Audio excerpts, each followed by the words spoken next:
Alright, I'm back here with part 2 of my follow-up, if you will. But like I said at the end of part 1, and like I was saying during part 1, take everything I was just talking about, put them in the roles of what happened last night, and that's exactly what occurred. Basically, the NXT rookies, led by Wade Barrett and Daniel Bryan, basically beat the hell out of Luke Gallows, beat the hell out of Serena, from what I've heard, beat the hell out of CM Punk, beat the living holy shit, if you will, out of John Cena, and basically trashed everything, beat down Matt Striker, beat down Jerry Lawler. Michael Cole escaped, which, gives people speculation as to what his role is. Justin Roberts, the ring announcer, they just trashed everybody and everything with the exception of Michael Cole, which makes people think and wonder if maybe Michael Cole has something to do with this. Because you got to wonder, how did the NXT rookies get into the building? Storyline-wise. Makes you wonder, how storyline-wise, how did they get in the building with the exception of Wade Barrett? Did he let them in? Or did somebody else let them in? Makes you think. Because, WWE has been wanting to turn Michael Cole heel. So people wonder, with Michael Cole getting out unscathed, if perhaps he's behind this whole deal, but the question is why? Well, even if he is part of this, basically what WWE is going to have Michael Cole do is play the role that Eric Bischoff played back in '96. Because remember, when the whole NWO deal started, nobody knew, first of all, how Scott Hall or Kevin Nash storyline-wise got into the building. Nobody knew why someone like Paul White, the Big Show, when he was in WCW, would join NWO. Nobody knew this. Nobody knew what was going on. Nobody knew why security wasn't stopping the NWO from beating down on WCW guys. Nobody knew. Right? Nobody really knew. That is until Eric Bischoff was revealed to be a member of the NWO. Now, how did this happen? Well, this happened because Eric Bischoff said he was going to go to Portland, Oregon, find Roddy Piper, and get Roddy Piper to come down to WCW and help them battle the NWO. Where Eric Bischoff said he failed in his mission, but was exposed to be the liar that he was when Roddy Piper shows up on Nitro, accuses him of lying to the people, saying that he had met with him and that Piper had declined or something like that, only to have the NWO come out and reveal, along with Hogan, that Eric Bischoff was in on the whole thing. That's basically the role that fans are thinking WWE, are speculating, I should say, that WWE is going to have Michael Cole play, have him play the Eric Bischoff role. But the question would be as to why. Does Michael Cole want it to be legit pro wrestling? Does he feel underappreciated? Does Michael Cole feel as though he's better than JR?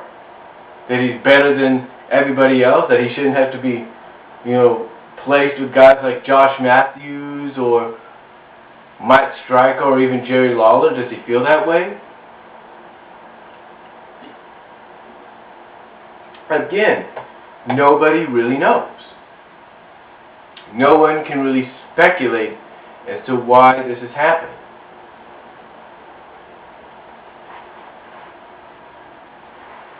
As to why it's happening, but people, and I'm sorry if I paused there for a minute because I was kind of thinking through my head of what I just said, but anyway, nobody really knows. No one's really sure. But this is speculation that fans have about Michael Cole's role in this whole thing. I mean, people probably think, did his whole situation with Daniel Bryan, was that all just a work? Was that all to make people believe he had legit heat or didn't like Daniel Bryan? And the fact that the fact that he was planning this whole thing. Nobody really knows. All we know is that you got to tune in to SmackDown and NXT this week to see what's going on.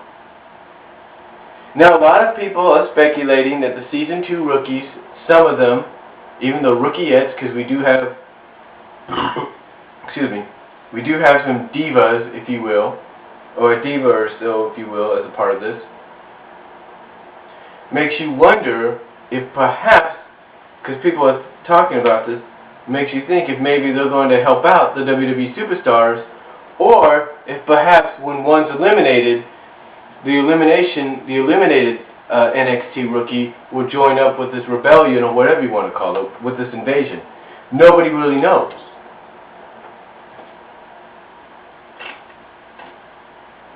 All I gotta say is that overall, it was one of the best endings I'd ever seen to a Monday Night Raw in a long time.